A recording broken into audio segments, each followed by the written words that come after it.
The morning after the premiere, the world didn't just wake up, it tilted on its axis. The red carpet revolution was on the front page of every newspaper from New York to Tokyo, but inside the penthouse, the air was surprisingly still. Claire woke up to the sound of birds in the canyon, not the buzzing of a panic attack.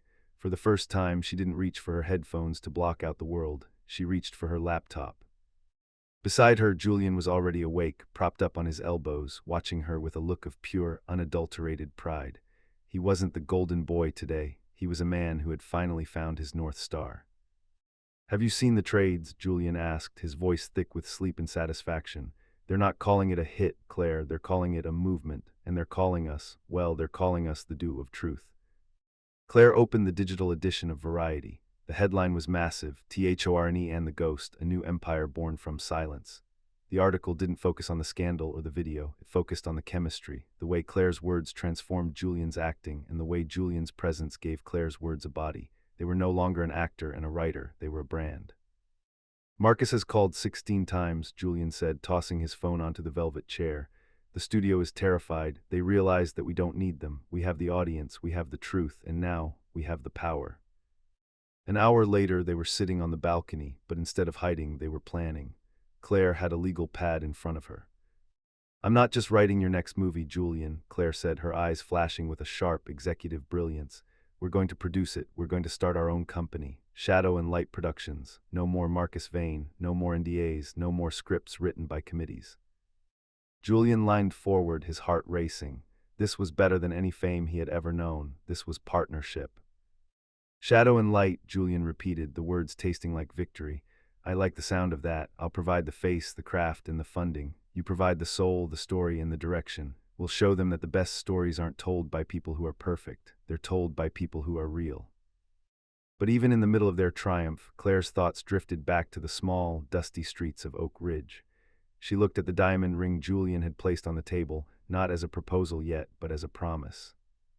"Before we build the future, Julian," Claire said softly, "I need to go back. I need to close the book on the girl in the bathroom stall.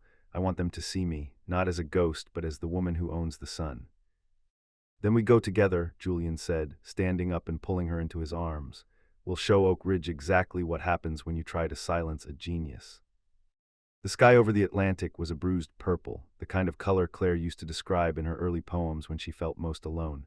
But inside the cabin of the Gulfstream G650, the atmosphere was anything but lonely. The hum of the engines was a low, expensive purr, and the scent of fresh lilies in Julian's leather jacket filled the air. Claire sat in a cream-colored leather seat, her laptop open, but for the first time in weeks, she wasn't writing a script. She was looking at real estate listings in Oak Ridge.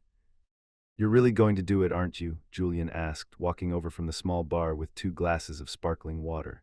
He looked relaxed, wearing a simple cashmere sweater, the golden boy mask completely replaced by the look of a man who was finally at peace. "I'm not just going to visit, Julian," Claire said, turning the screen toward him. "I'm buying the old library, the one where I used to hide when Sarah and her friends would chase me. I'm going to turn it into the Silence Arts Center, a place for kids who don't fit in, where they can write their way out of the dark just like I did." Julian sat on the edge of her seat, his hand resting on her shoulder. The weight of his touch was no longer a surprise, it was her gravity. "Shadow and Light Productions' first philanthropic project," Julian smiled, and it was a real smile, the kind that didn't need to be rehearsed for a camera. "And while you're building empires, I've been talking to the agents. Every major director in the city wants the duo. They're calling it the Thorn Ghost Effect. They say any script you touch becomes gold, and any frame I'm in with you becomes iconic." As the plane began its descent toward the small regional airport near Oak Ridge, Claire felt a familiar flutter in her chest. It wasn't the paralyzing fear of the past, but the performance anxiety of a victor. She looked out the window and saw the familiar rolling hills, the dense forests, and the gray, stagnant town she had fled in the middle of the night. "They won't recognize you, Claire," Julian whispered, sensing her tension. "You left as a shadow, you're coming back as the sun, and I'm just the moon reflecting your light." The jet touched down with a smooth, decisive chirp of tires. When the stairs lowered, the humid, heavy air of the south rushed in. It smelled of pine and rain, the smell of Claire's childhood. Waiting on the tarmac wasn't a humble taxi, but a fleet of black SUVs that Julian had arranged. The local news crews were already there, gathered behind the perimeter fence. Word had traveled fast. The Julian Thorne was coming to Oak Ridge, and he was bringing the town's most infamous daughter with him. Claire stepped out onto the stairs. She was wearing a tailored gray coat and dark sunglasses. Beside her, Julian took her hand, his fingers interlaced with hers, a public and private vow of solidarity. The cameras started clicking. The flashes that used to terrify her now felt like a salute. "Ready to face the ghosts?" Julian asked, his voice low and steady. "No," Claire said, her voice echoing with a strength that would have been unimaginable a year ago. "I'm ready to exorcise them." As they drove through the streets of Oak Ridge, Claire saw the familiar landmarks, the diner where she was ignored, the park where she was mocked. But now people were stopping on the sidewalks, pointing at the black SUVs with wide eyes.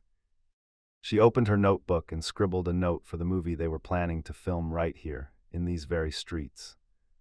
Scene 1, the protagonist returns, not to seek revenge, but to show them that the world she built is bigger than the world they used to trap her in.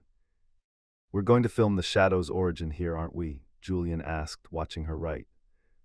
"Yes," Claire said, looking at him with a fierce, brilliant smile. "And you're going to play the man who finally saw her. But this time it's not a tragedy, it's a takeover." The Oak Ridge Diner was a relic of a time Claire wanted to forget. It still smelled of burnt grease, cheap coffee, and the stale air of small-town gossip. 3 years ago, Claire had sat in the back corner booth, hiding behind her hair, while the waitress intentionally ignored her, and Sarah's group threw crumpled napkins at her head. The bell above the door chimed, a thin, tinny sound that usually announced a regular. But when Claire and Julian stepped inside, the entire diner went into a state of suspended animation. The clinking of silverware stopped. The hum of the ceiling fan seemed to grow louder in the sudden silence. Julian led the way, his presence filling the cramped, dusty space like a star that had accidentally fallen into a cellar. He was wearing a simple but perfectly tailored black coat, his arm protectively around Claire. And Claire, she didn't look for the back corner booth anymore. She walked straight to the center of the room. Standing behind the counter, wiping a stained glass with a dirty rag, was Sarah. The queen bee of St. Jude's had aged a decade in 3 years. Her blonde hair was brittle, her skin looked tired under the harsh fluorescent lights, and her uniform was wrinkled. When she looked up and saw Claire, the rag fell from her hand. Her eyes darted from Claire's expensive coat to the man standing beside her, the man whose face was on every billboard in the world. "Table for 2, Julian said, his voice smooth, commanding, and utterly indifferent to the shock on Sarah's face. "Somewhere with a bit of light. My partner needs to look over some contracts." Sarah moved like a ghost, her hands trembling as she grabbed 2 menus. She led them to a booth near the window, the very booth where she used to sit and rule the school. "Claire," Sarah's voice was a fragile whisper, stripped of all its former venom. Is it really you?" Claire took off her sunglasses, her dark eyes meeting Sarah's. There was no hatred in Claire's gaze, there wasn't even anger. There was something much more devastating, indifference. "Hello, Sarah," Claire said, her voice steady and melodious. "I'd like a black coffee, and Julian will have an Earl Grey. We're in a bit of a rush. We're meeting with the mayor to finalize the purchase of the old library." Julian sat across from Claire, ignoring the gasps and the cell phone cameras that were starting to pop up from the other booths. He reached across the table and took Claire's hand, his thumb stroking her knuckles. "The library," Sarah stuttered, clutching her notepad. You're buying it." "We're turning it into a center for the arts," Julian answered for her, his eyes cold as he looked at Sarah. "A place where talent is protected, not bullied." Claire wanted to make sure the next generation of geniuses in this town doesn't have to deal with people like you. Sarah looked like she wanted to disappear. The girl who had thrown water in a bathroom stall was now standing in a stained apron, serving the woman whose soul she tried to kill. Claire pulled out a sleek titanium pen and a leather-bound notebook. She didn't look at Sarah again. She started writing. "The bully doesn't end with a bang," Claire wrote as Sarah walked away with slumped shoulders.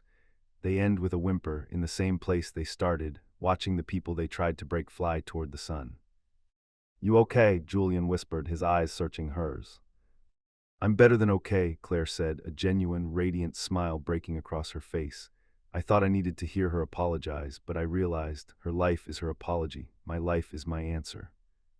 Julian leaned over the table and kissed her forehead. "That's my girl. Now let's go buy that library. We have an empire to build." The Oak Ridge Town Hall was a red brick building that felt like a fortress of old money and narrow minds. For years, it was the place where the elite of the town decided who was in and who was out. But today, the red carpet had been rolled out, literally, and the mayor himself was standing at the top of the steps, sweating in his Sunday suit despite the autumn chill. As the black SUV pulled up, a small crowd of locals gathered. These were the same people who had whispered about the strange girl with the notebook just a few years ago. Now, they were holding up posters of the script of silence and chanting Julian's name. Julian stepped out first, but he didn't head for the cameras. He turned back, offered his hand to Claire, and waited. He was making a statement. I am here as her partner, not her protector. Miss Claire, welcome home, Mayor Miller beamed, his voice booming with a fake sincerity that made Claire's skin crawl. We are so honored that you've chosen your hometown for this incredible investment. Oak Ridge has always been proud of its unique talents. Claire walked up the steps, her heels clicking with a rhythmic, military precision on the stone. She didn't smile back. She didn't play the grateful daughter of the town. Inside the mahogany-paneled office, the air smelled of floor wax and ambition. The contract for the purchase of the Oak Ridge Library sat on a massive desk. It was a multi-million-dollar deal that would effectively change the town's economy. We have the documents ready, Mr. Thorne, the mayor said, pushing the gold pen toward Julian. Julian didn't touch the pen. He leaned back in his chair, his arm draped over the back of Claire's seat. I think you're confused, Mayor, Julian said, his voice smooth and cold. I'm just the financier. This project, the Silence Arts Center, is owned 100% by Claire. She's the CEO of Shadow and Light. She's the one you need to satisfy. The mayor blinked, his smile faltering as he realized he had to negotiate with the girl he once ignored at town festivals. He turned to Claire, his hands trembling slightly. Claire picked up the gold pen. She looked at the contract, not at the numbers, but at the address, 102 Library Way, the place where she used to cry. I have a few conditions before I sign, Claire said, her voice echoing in the silent room. First, the center will be staffed by outsiders, artists and educators I trust. Second, the school board will no longer have jurisdiction over our programs. And third. She paused, looking the mayor straight in the eye. I want a public apology issued to every student who has filed a bullying complaint in the last 5 years and was ignored. If that statement isn't on the town's website by sunset, I take my money and my production to the next county. The mayor looked at Julian, hoping for a man-to-man compromise. Julian simply shrugged and smiled, a predatory, satisfied look. She's the boss, Mayor, and she has a very long memory. The mayor had no choice. He nodded, his face turning a shade of purple. Claire leaned over and signed her name in bold, elegant strokes. As they walked out of the office, Claire felt the weight of the town lifting off her shoulders. She wasn't just the writer anymore, she was the architect. You were incredible, Julian whispered as they walked back to the car, shielded by their security team from the frantic reporters. The way you handled him, you've got more leading lady energy than anyone I've ever worked with. I learned from the best, Claire said, looking at him. But I'm done playing roles, Julian. From now on, we only build things that are real. Shadow and Light, Julian toasted with a bottle of water as the car pulled away. The world doesn't know what's coming for them. Lowe's Angels didn't just welcome Claire and Julian back, it surrendered to them. The Oak Ridge incident, as the tabloids called Claire's bold takeover of her hometown, had gone viral. People weren't just talking about her talent anymore, they were talking about her power. They didn't go back to the studio lots of Apex. Instead, they drove to a sleek, glass and steel building on the edge of West Hollywood. The top floor now bore the discreet, elegant logo of Shadow and Light Productions. As the elevator doors opened, a staff of 20 young, hungry creatives stood up in unison. These weren't Marcus Vane's cronies. These were people Claire had handpicked, the outcasts, the geniuses, the ghosts of the industry who finally had a home. Welcome home, boss, Julian said with a wink, pulling out the chair at the head of the massive obsidian conference table for Claire. He didn't sit at the other end, he sat right beside her, his chair angled toward hers. The first project is the Mercury script, Claire announced, laying a thick binder on the table.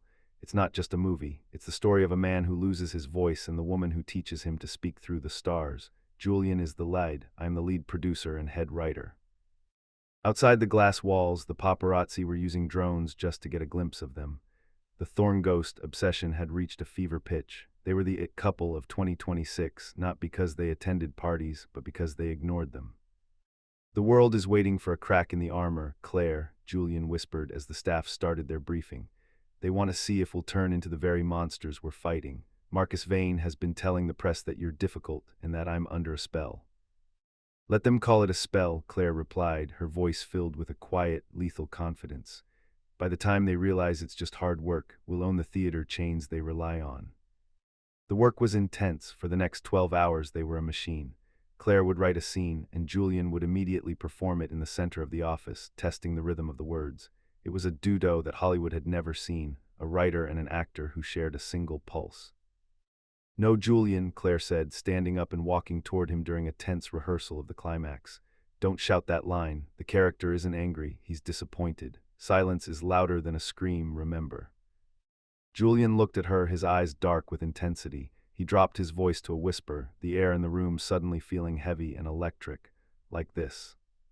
"Exactly like that," she breathed. As the sun set over the Pacific, painting the office in shades of deep violet and gold, a courier arrived with a package. No name, just a black box. Inside was a single, vintage film reel, and a note. "Even empires have foundations built on sand. Don't forget who gave you your first break, Julian. M." Marcus Vane wasn't going away quietly. He knew that if he couldn't own them, he had to destroy them. But he didn't realize that Claire was no longer afraid of the dark. She was the one who controlled the shadows now. Julian looked at the box, his jaw clenching. He knew Marcus had more dirt, more secrets from the old Hollywood days. But then he looked at Claire, who was already back at her laptop, her fingers flying across the keys. "He's trying to scare us again," Julian said, standing behind her and resting his chin on her shoulder. "He's trying to scare the people we used to be," Claire said without looking up. "But that girl is dead, Julian, and the golden boy is retired. Tell Marcus to save his film reels. We're busy making history." The set of their first independent film, The Mercury Script, didn't feel like a typical Hollywood lot. It felt like a sanctuary. There were no ego-driven directors or predatory producers. At the center of it all was Claire, wearing her signature oversized headphones, standing behind the 8K monitors like a general preparing for a peaceful conquest. Julian stood in the center of a reconstructed vintage observatory. The lighting was moody, deep indigos and soft ambers. He wasn't the golden boy today. He was an artist waiting for his muse to shape him. "Julian," Claire's voice came through his earpiece, calm and hauntingly steady. "Don't perform the grief. I don't want to see it in your eyes. I want to feel it in the way you hold your breath. Remember the night we looked at the stars from the penthouse. Give me that silence, the silence that says everything."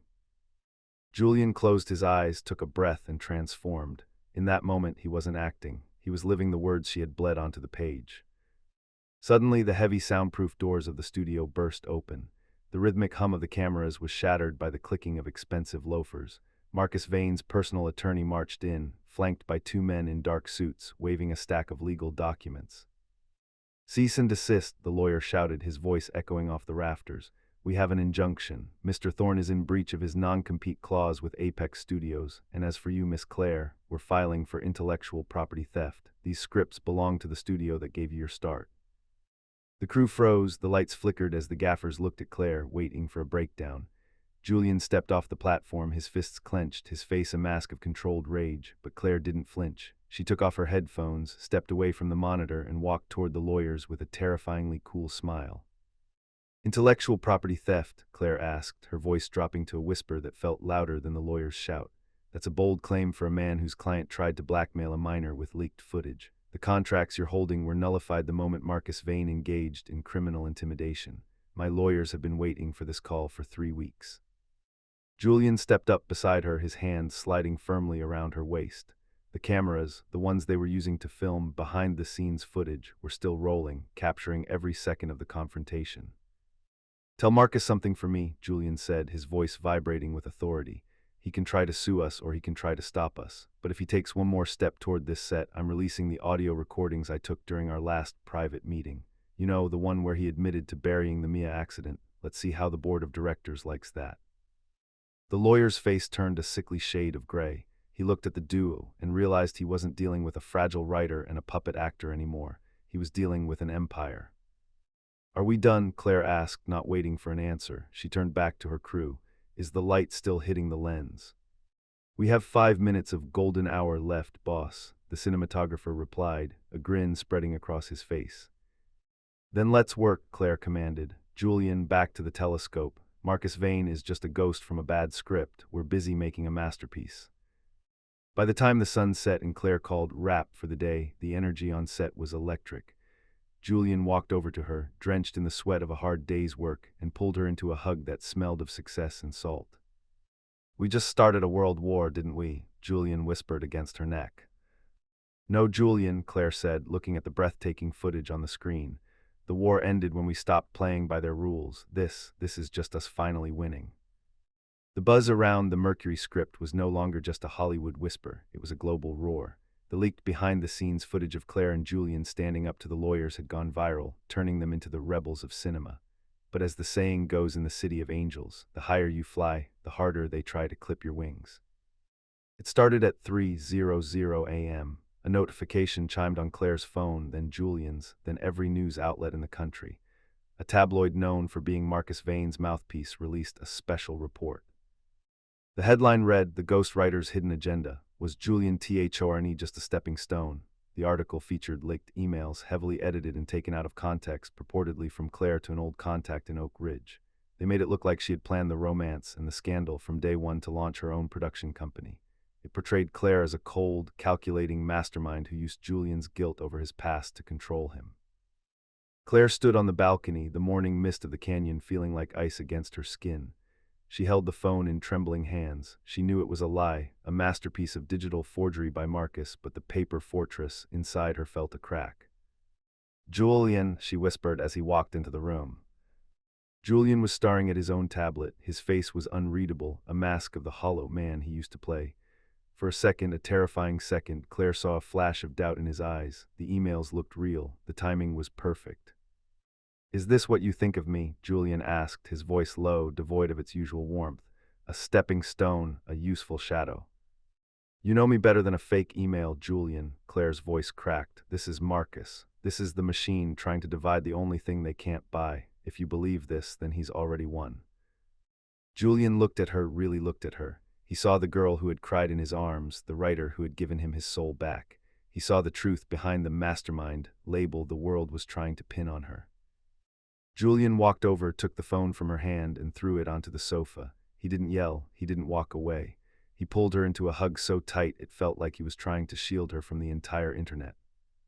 "I didn't doubt you, Claire," Julian whispered into her hair, his voice regaining its steel. "I was just wondering why he took so long to try this. He's desperate. He's not attacking your talent anymore. He's attacking your heart because that's the only thing he can't replicate." "We're not going to issue a statement, are we?" Claire asked, pulling back, her eyes narrowing with the spark of a new plan. "No," Julian smiled, a dangerous, predatory smile. "Statements are for people who are guilty. We're going to do something better. We're going to show them the mastermind in action." That evening, instead of a dry PR rebuttal, Julian and Claire went live on their own social media, not from a studio, but from the messy, lived-in office of shadow and light. "We've seen the headlines," Julian said to the millions watching, "and we'd like to thank Marcus Vane for the free publicity, but Claire doesn't need to use me to be a star. She's the one who makes the stars shine, and to prove it." Julian looked at Claire, and the look of love in his eyes was something no email could fake.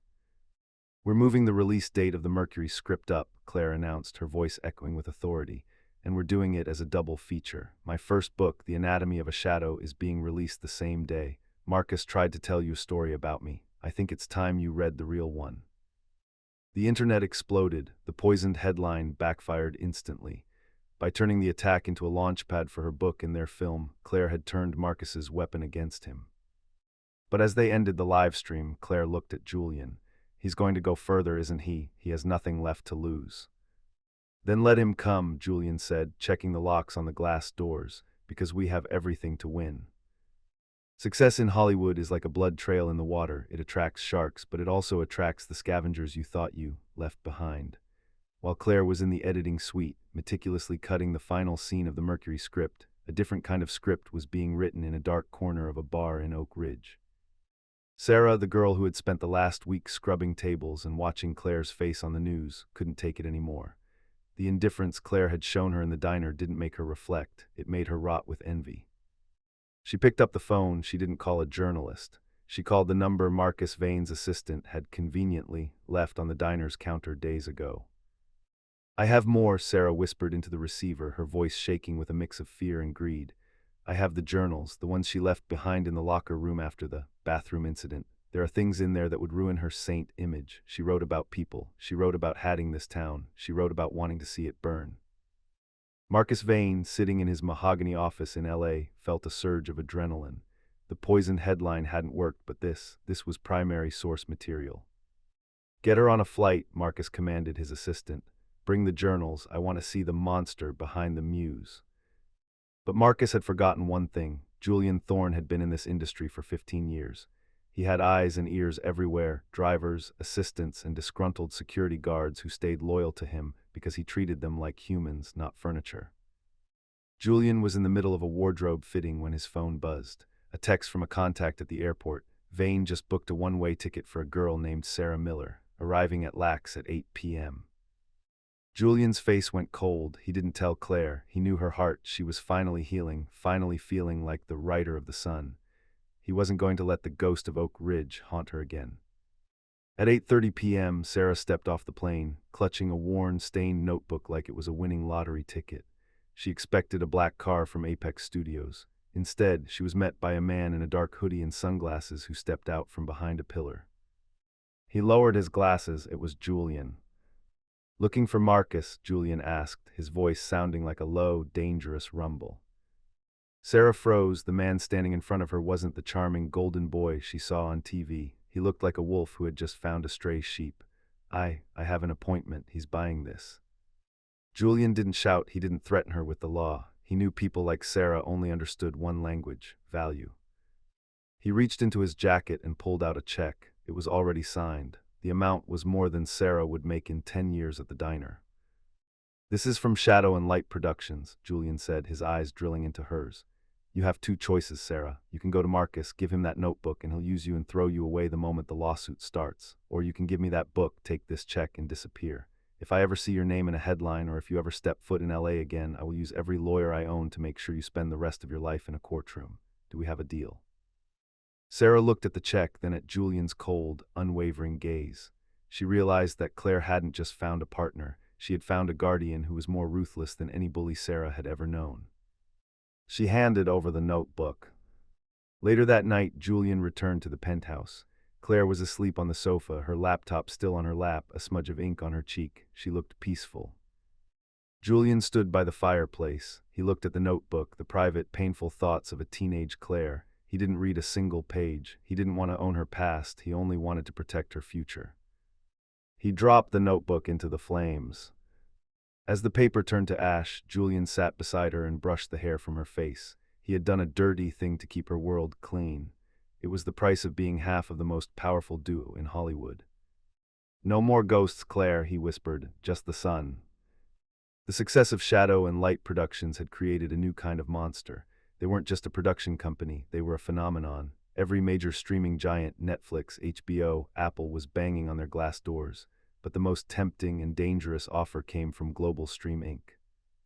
The meeting took place in a boardroom that felt like it was floating in the clouds. The executives offered a 9-figure distribution deal for the Mercury script. It was enough money to build 10 silence arts centers. But, as always in Hollywood, there was a catch. We don't just want the movie, Claire, the lead executive said, leaning forward with a shark-like smile. We want the brand. We want a 12-episode docuseries. Inside the Shadow, cameras in the penthouse, cameras on set, cameras in your cars. The world wants to see how the power couple lives. They want the real Claire and the real Julian. Claire felt a cold shiver down her spine. The word real felt like a threat. She looked at Julian. She saw the flicker of a businessman in his eyes. This deal would solidify their empire forever. It would make them untouchable. It's a lot of money, Claire, Julian whispered as they stepped out onto the balcony to deliberate. We could fund every project you've ever dreamed of. We wouldn't have to answer to anyone ever again. Except the cameras, Julian, Claire replied, her voice tight. We'd be trading one script of silence for another. They don't want the real us. They want to edit our fights, script our kisses, and turn our love into a cliffhanger for episode 4. I didn't fight Marcus Vane just to become my own jailer. Julian looked at her and the businessman mask melted away. He remembered the girl who used to hide in a hoodie. He realized that by saying yes to this, he'd be asking her to step back into the very spotlight that used to burn her. You're right, Julian said, taking her hand and kissing her knuckles. If we sell our privacy, we lose the very thing that makes your writing honest. We become the mannequins again. They walked back into the boardroom. The executives were already celebrating, thinking the ghost girl would be blinded by the zeros on the check. We decline the docuseries, Claire said, her voice ringing with a terrifyingly calm authority. We'll sell you the movie, we'll give you the talent, but our lives are not for sale. If that's not enough, we'll distribute the film ourselves independently on our own platform." The room went silent. No one said no to global stream. "You'd be leaving millions on the table," the executive hissed. "No," Julian stepped in, standing tall beside Claire. "We're keeping the only thing worth more than millions, our souls. The deal is for the film only. Take it or leave it." They left the meeting without a signed contract. It was a massive gamble. By sunset, the rumors started. Is the power couple cracking? Why is Claire ghosting the big deal? Marcus Vane, watching from his office, saw his opening. If they weren't going to be commercial darlings, he would make sure they became industry outcasts. He started calling his contacts at the major theater chains. "Don't give them screens," Marcus whispered. "If they won't play the game, let them play in an empty room." Back at the office, Claire didn't cry. She sat down at her desk and opened a new file. "They're trying to blacklist us, aren't they?" she asked, not looking up from her screen. "They're trying," Julian said, pouring 2 glasses of wine, "but they forget one thing." "What's that?" "You're a genius with a laptop, and I'm a man with 10 million followers who would follow me into a burning building." Julian smiled. "If they won't give us theaters, we'll build our own. We'll stream it directly to the people. No middleman, no reality show, just the art." Claire looked at him, her heart swelling. This was the Dudo in its purest form. They weren't just making movies, they were starting a revolution. The blacklist was supposed to be a death sentence. Marcus Vane had spent decades building a network of favors and threats, and he used every single one of them to ensure that the Mercury script wouldn't see a single screen in a major theater. But Marcus was playing a 20th century game in a 21st century world. Claire and Julian didn't hold a press conference. They didn't beg for distribution. Instead, Claire wrote a single 500-word post on their company's website titled, "The Price of Truth."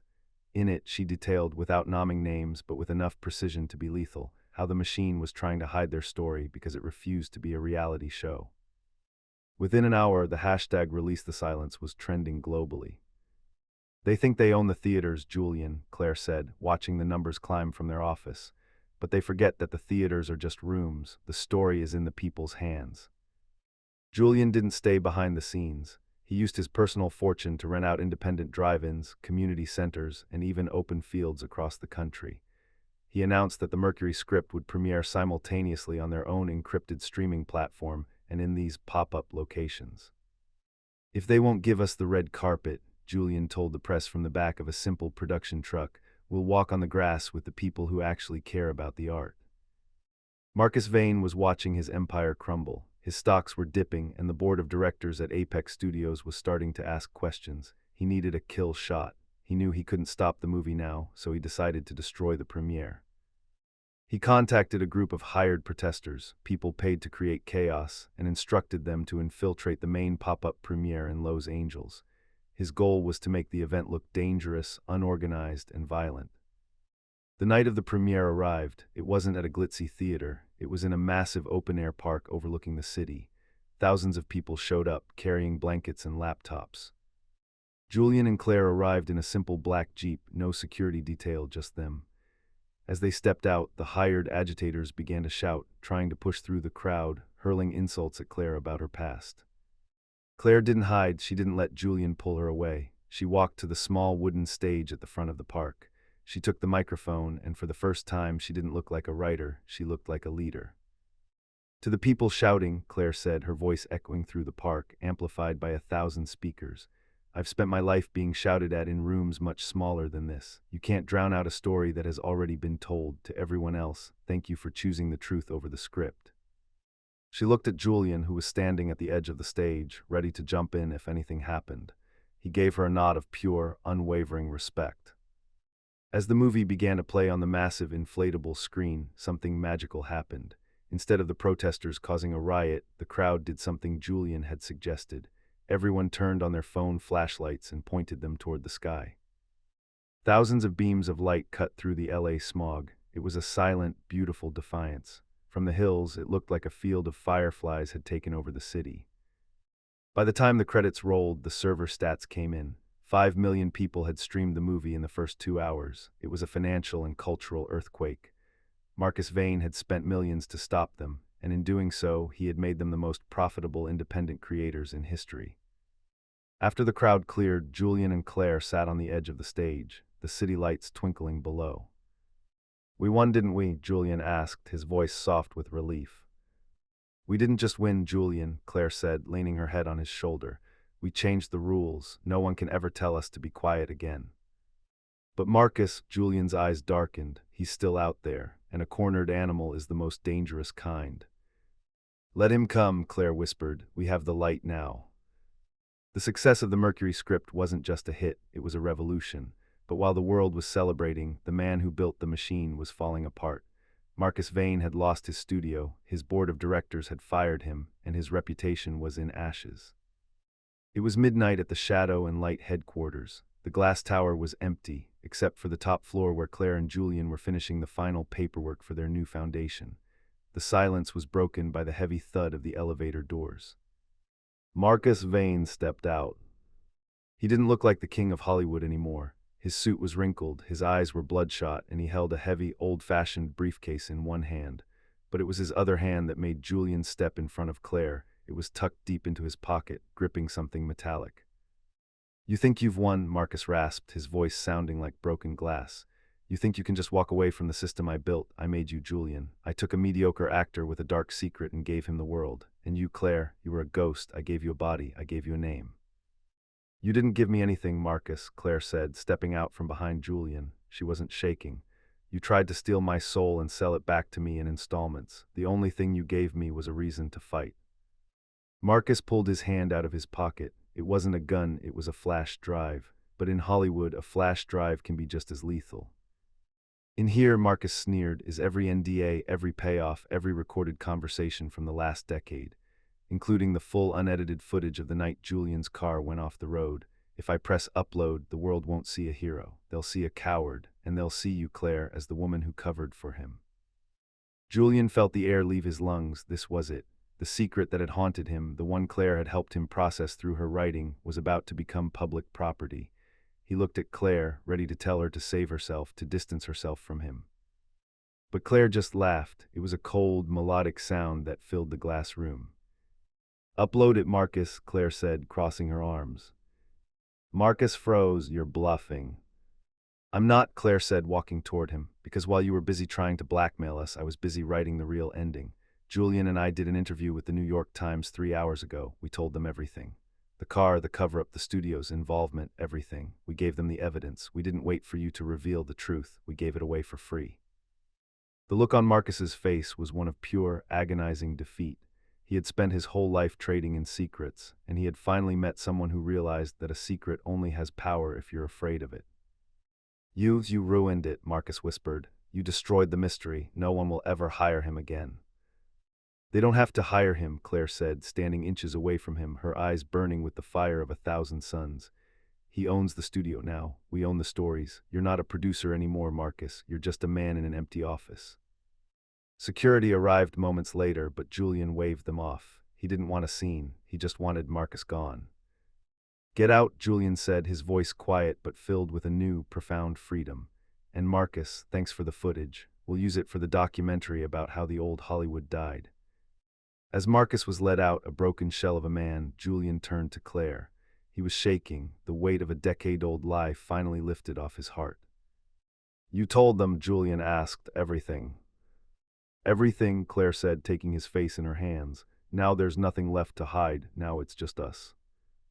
The morning after Claire and Julian's truth interview felt like the world had been scrubbed clean by a violent storm.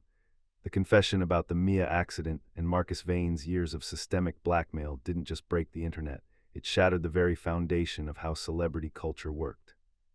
For the first 24 hours, the reaction was polarized. Talk shows were divided. Headlines screamed, "Hero or homicide," Julian Thornese dark past REVLED versus the ARCHITCTS of honesty, why CLAIRE and Julian broke the system. Inside the penthouse, Julian sat by the window, watching the news cycle with a calm he hadn't felt in years. He was no longer waiting for the other shoe to drop. It had dropped, and he was still standing. "They're calling for a boycott in some states," Julian said, scrolling through a news feed. "But the streaming numbers for the Mercury script just doubled. It's like people want to see the art even more now that they know the cost of the artist." Claire walked into the room, not with a laptop, but with a stack of letters, physical mail that had been hand-delivered to their office. Look at these, Julian, she said, her voice filled with a soft wonder. They aren't from critics, they're from people. A girl from Ohio who was bullied, a man from London who carried a secret for 20 years. They aren't judging you for the accident, they're thanking us for showing them that you can own your mistakes and still build something beautiful. The duo decided not to hide. They didn't go into a PR hole. Instead, they announced a live Q&A session from their studio. No moderators, no scripts, just Claire and Julian sitting on stools in front of a camera. We aren't here to ask for forgiveness, Claire told the 10 million live viewers. We are here to show you that the script of silence is a choice. Julian Thorne is a man who made a terrible mistake and allowed himself to be owned by it for a decade. I'm a woman who used her pain to build a fortress. Together, we chose to tear it all down. The bravery of their confession started a domino effect. Other actors, writers, and assistants began coming forward with their own stories of Marcus Vane's abuse. The machine wasn't just breaking, it was being dismantled by the very people who kept it running. But for Claire and Julian, the victory wasn't in the industry's collapse, it was in their partnership. I have an idea for the next one, Julian whispered that night, lying on the rug in the middle of their office, surrounded by discarded scripts. Oh yeah, Claire asked, leaning over him. Another tragedy. No, Julian smiled, pulling her down to sit beside him. A story about a girl who buys a town and a boy who finds his voice. A story about us, but this time, we give it a happy ending, a real one. Shadow and Light Productions was no longer a risk. It was the most sought-after studio in the world. They were receiving scripts from every top talent, but Claire was picky. She only wanted the stories that burned.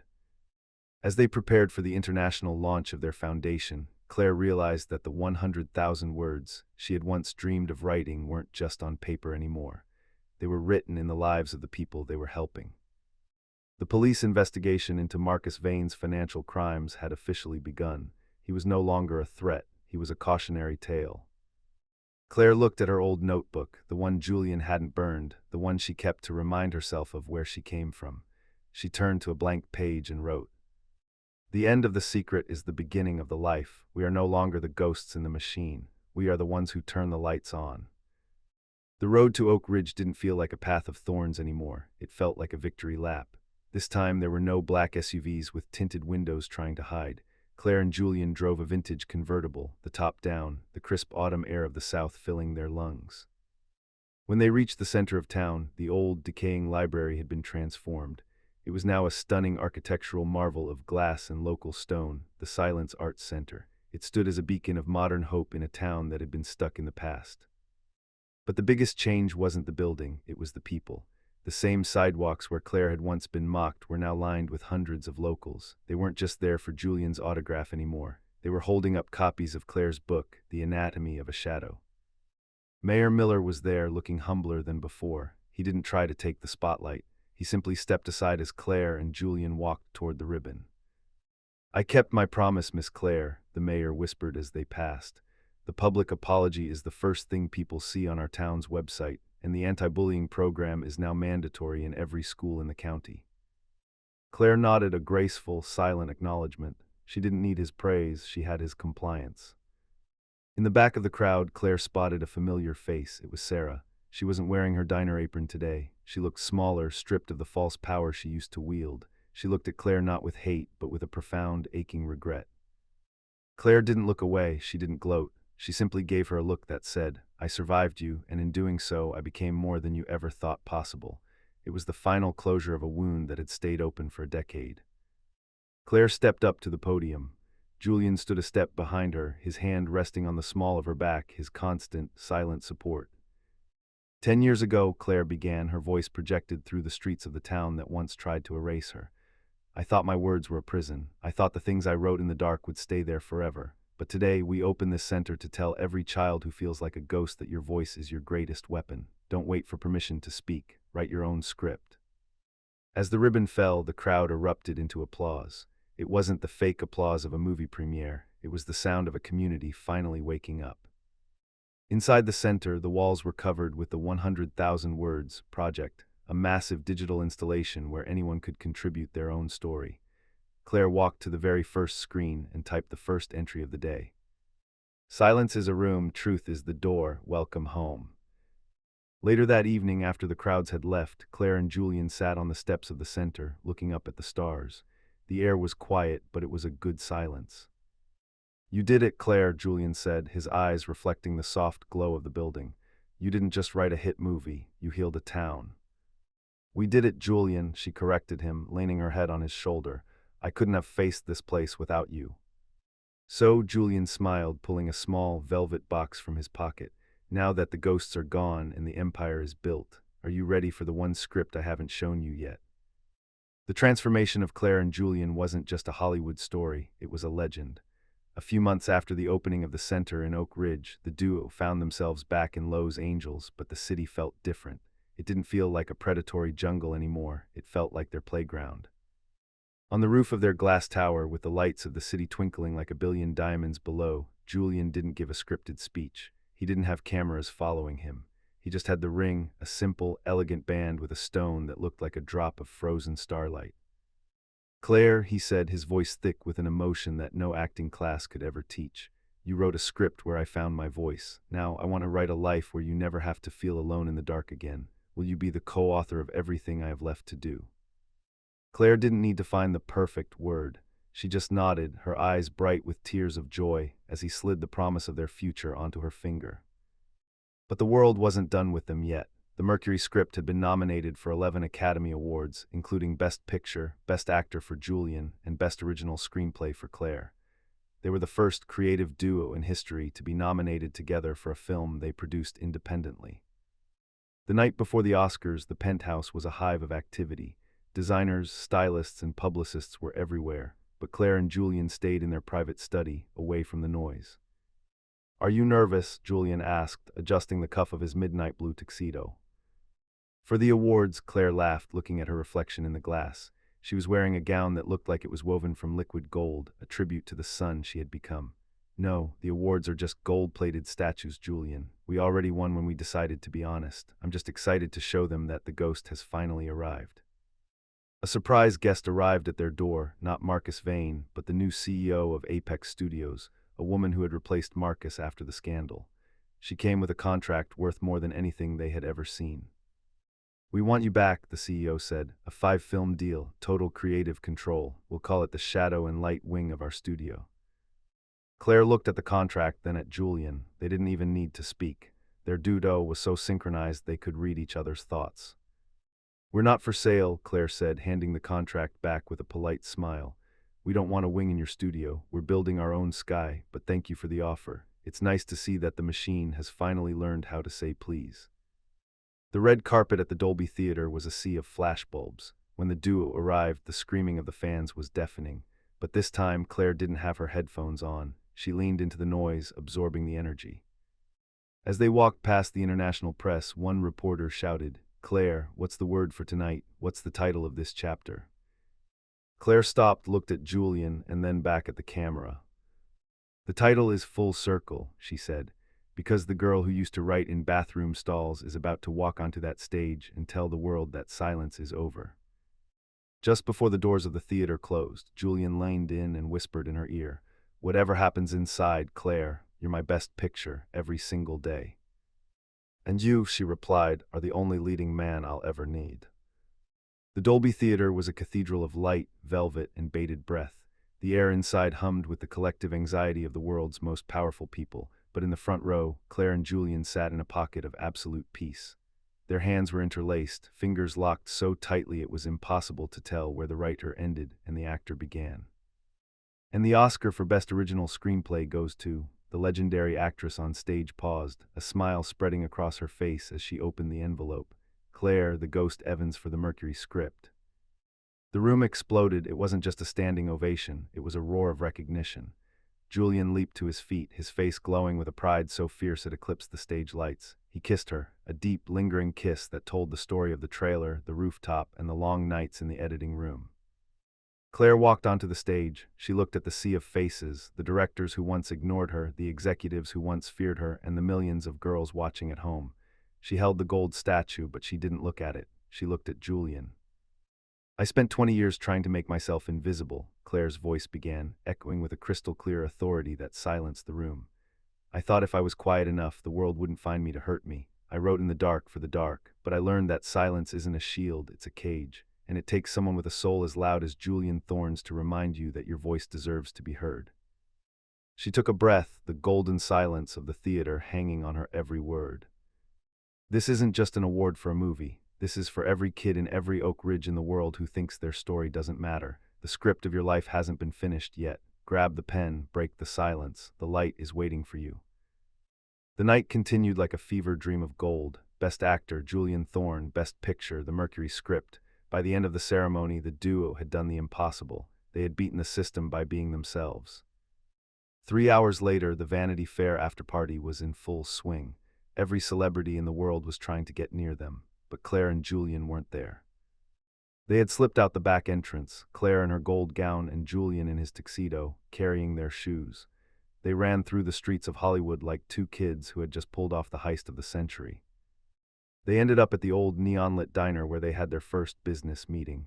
No cameras, no agents, just the smell of cheap coffee and the sound of the jukebox. "So," Julian said, clinking his heavy glass mug against hers, "what happens in the sequel?" "No sequels, Julian," Claire smiled, looking at the man who had become her home. "The next chapter doesn't have a title yet. We're writing it in real time." The camera of our story pans out from the diner window. We see the lights of Los Angeles, a city that used to eat souls, now illuminated by the stories Claire Evans chose to tell. In Oak Ridge, the lights of the Silence Arts Center are still on. In the penthouse, the paper fortress is gone, replaced by a nursery for a new life. And in the history books of cinema, the Thorne-Ghost duo is written in ink that will never fade. Back at the diner, Claire pulls out a small, leather-bound notebook, not to hide, but to remember. She writes the final words of the 100,000-word journey. "I used to be a ghost, now I am the one who holds the light. The frame is finally full. End of script." A year had passed since the gold-plated madness of the Oscars. In Hollywood, a year is an eternity. Names fade, trends die, and new golden boys are manufactured in the basement of Apex Studios. But for Claire and Julian, the last 365 days hadn't been about staying relevant. They had been about staying real. They didn't buy a mansion in Beverly Hills. They didn't host star-studded parties. Instead, they took their earnings and moved to a secluded stretch of the Maui coastline. The world called it a reclusive retreat. But for Claire, it was the first time she could hear her own thoughts without the static of someone else's expectations. The house was a marvel of glass and cedar, built into the side of a cliff. It was a home designed for a writer. Every window looked out onto the infinite blue of the Pacific, a canvas that never stayed the same color for more than an hour. Julian stood in the kitchen at dawn. The man who used to have a personal chef and a team of assistants was now grinding coffee beans by hand. He was barefoot, wearing faded linen pants and a shirt that smelled of sea salt. He watched Claire through the glass door. She was sitting on the edge of the deck, her feet dangling over the drop, a notebook in her lap. She wasn't the ghost anymore. Her hair was lighter from the sun, and her shoulders, once hunched with the weight of Oak Ridge's judgment, were now straight and proud. The piece was interrupted by the chime of a satellite phone. It was their lawyer, calling from a different world. "Julian," the voice crackled, "I have a formal request from the Federal Bureau of Prisons. Marcus Vane is filing for an early release on medical grounds. He's asking for a meeting. He says he has one final script that only Claire can finish. He's calling it his legacy." Julian looked at Claire. He didn't even have to ask. He knew the answer before the lawyer finished the sentence. "Tell the Bureau that Miss Evans is retired from ghostwriting for monsters," Julian said, his voice cold and final. "If Marcus wants a legacy, tell him to look at the empty chair at Apex Studios. That's the only story he has left." Julian walked out to the deck and handed Claire her coffee. He sat beside her, the wind whipping between them. "Marcus is still trying to be the director, even from a cell," Julian said, looking out at the waves. "He doesn't understand," Claire replied, leaning her head on Julian's shoulder. "He thinks stories are things you own. He doesn't realize that the best stories are the ones that own you. I'm done writing for him. I'm busy writing for someone else now." She took Julian's hand and placed it on the manuscript in her lap, but underneath the paper, she moved his hand to her stomach. The silence that followed was the most profound one they had ever shared. It wasn't the silence of a secret, it was the silence of a miracle. "A new character," Julian whispered, his eyes widening as the realization hit him like a tidal wave. "The lead role," Claire smiled, tears of joy reflecting the morning sun. "And this time we don't have to worry about the critics, we just have to worry about the lullabies."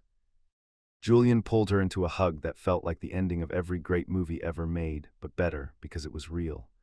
They stood on the edge of the world, two people who had started as a broken actor and a hidden writer and ended as the architects of their own universe.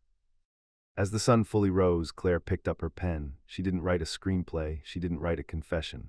She wrote a single line on the last page of her notebook. The shadow didn't disappear into the light, it merged with it, and for the first time in 100,000 words I have nothing left to say, because for the first time I am finally living.